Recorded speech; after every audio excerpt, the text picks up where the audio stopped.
This is your dose of daily market wisdom with master trader Nick Santiago. Starting from humble beginnings, Nick has been beating the markets for over 2 decades. He shares with you his take on the profitable trades that will have you moving towards financial freedom in no time at all. To see an in-depth review of his track record and much more, go to inthemoneystocks.com.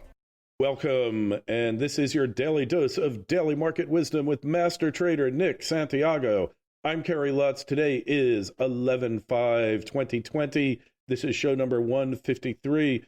Nick, we still don't know who the president is. Well, we know who the president is. We don't know who the president will be come inauguration, but we all have our opinions.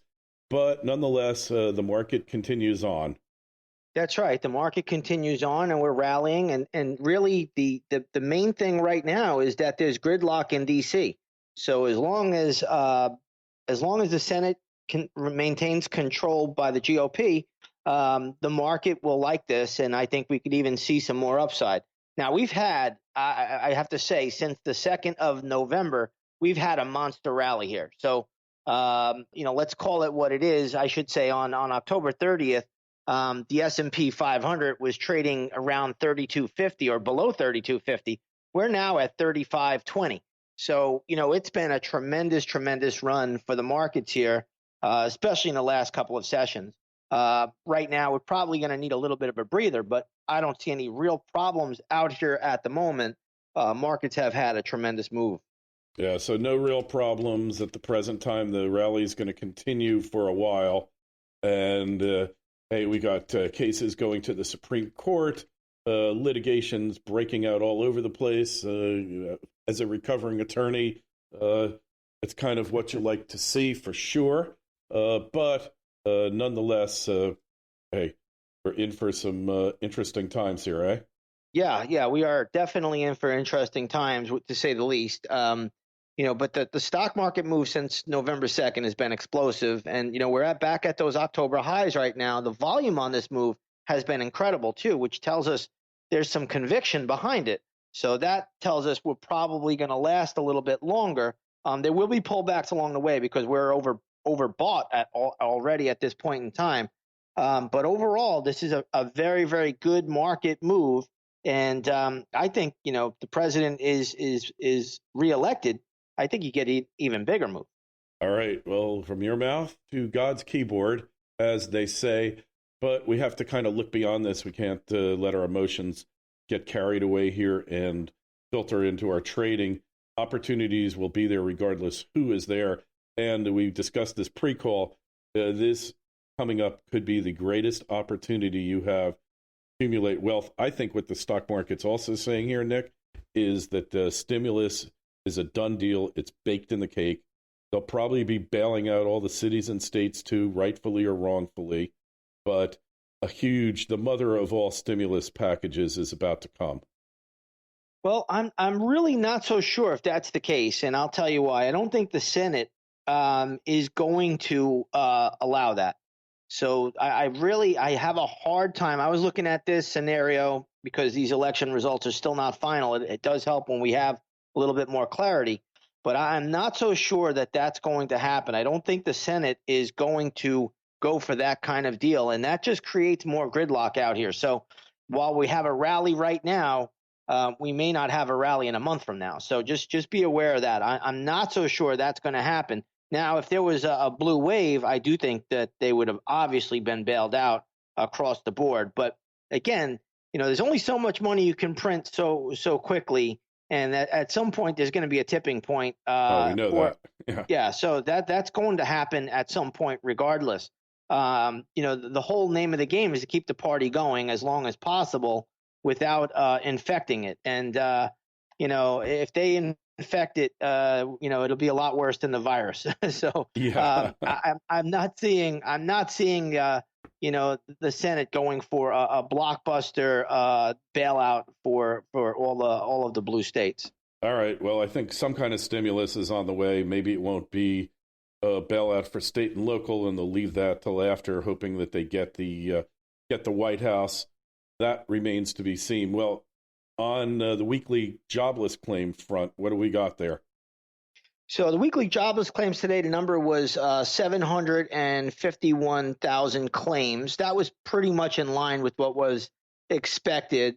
The continuing claims declined down to 7.285 million from a revised count of 7.823 million. So, pretty much everything was in line. We still have a lot of work to do on the job front, and we'll see how it plays out going forward. I don't think the job number today is really that big of a deal, just simply because of all the election chaos that's going on. But we still have to monitor that, and we'll watch it going forward. Okay, so FOMC is going to be making an announcement today. That's right. You're going to have Jay Powell and company, the Federal Open Market Committee, basically the Federal Reserve. They'll make their interest rate policy decision for the United States today at 2:00. And it'll be followed by a press conference at 2:30. While I don't expect any policy change, I do think the verbiage could sometimes move markets, so we have to watch for that. And I think the Fed has to project the image of stability in this particular instance, Nick, because of what's happening. Everything is being influenced by the election and the uncertainty of it, right? Absolutely. And I think they will do that. Jay Powell has pretty much said he's not going to raise rates till 2023 at the earliest. I think he'll probably reiterate that. But he may say that, hey, Congress needs to pass some kind of stimulus bill.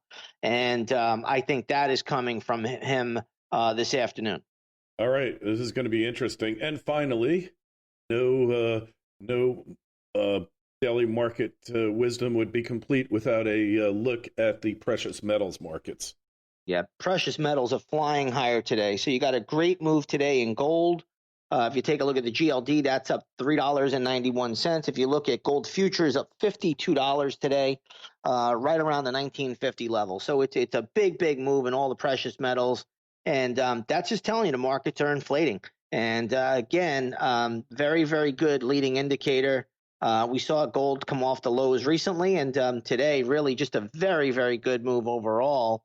And right now, when you look at it, it's still just making that backing and filling pattern. So don't get too excited that this is the breakout move for gold. I just think this is a good move for gold today. All right. So hey, what about silver? Silver is making a major move today as well. Yeah, silver is a monster move today. The SLV, which is the ETF for silver, that's up 4.8%. When you look at silver futures today, that's up $1.25. That's over 5% move for silver. So silver actually has a little bit more room to climb. When you look at silver futures at the moment, I think this could probably get back to 26. Gets to 26, I think you'll stall out there. Currently, silver futures are right around the 25.10, 25.15 level. So they might have some more room to the upside here short term. All right. Well, we knew there was going to be a catalyst, and it's not really surprising that the election would be that catalyst. Relative strength-wise, how do the metals look compared to everything else? The metals look very good right now. There's really no problem in the metals. So we've been talking about it we talk about it daily. But if you look at the chart, it's doing exactly what I've been saying. You're putting in an inside bar pattern on a monthly chart time frame, and that's really all you need to know. The longer it can consolidate, the higher it ultimately will go. So it hasn't given us a breakout signal yet, but we're not far off the highs, and you just want to see, honestly, more sideways consolidation for a much higher push in gold. Yeah, so a much higher push is coming for sure. We know that because regardless, and this is independent of the election here, is that people are hurting. We're still suffering the pandemic, whatever your thoughts are about that, fine. The economy is still being hampered by it, but the election's over, so those blue states are probably going to reopen shortly. I would think so. I would think so. We'll have to wait and see. You never know what they have up their sleeve, but it's just baffling that they're not open already. Yeah, well, that's a story for another day.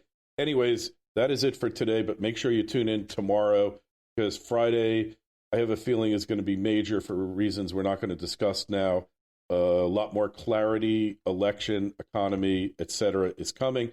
It's hard to believe that there's actually a story that could knock COVID-19 off of the headlines, the front pages of the newspapers. but we finally found that thing. A little electoral uncertainty goes a long way towards dominating the airwaves for sure.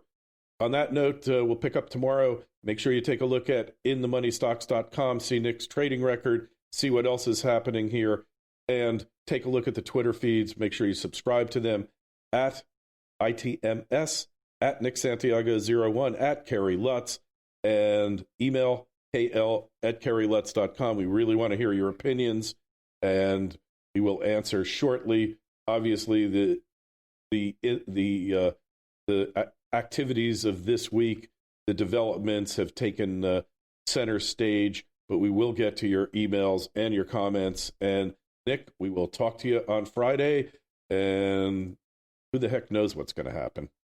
We'll see. We'll see. Just sit tight. This could get even more interesting as the story goes on. All right, tomorrow it is. All right. Hey. And so concludes another episode of Daily Market Wisdom with Master Trader Nick Santiago. Be sure to go to his website, inthemoneystocks.com. Don't forget the Twitter feeds at ITMS and at Nick Santiago01.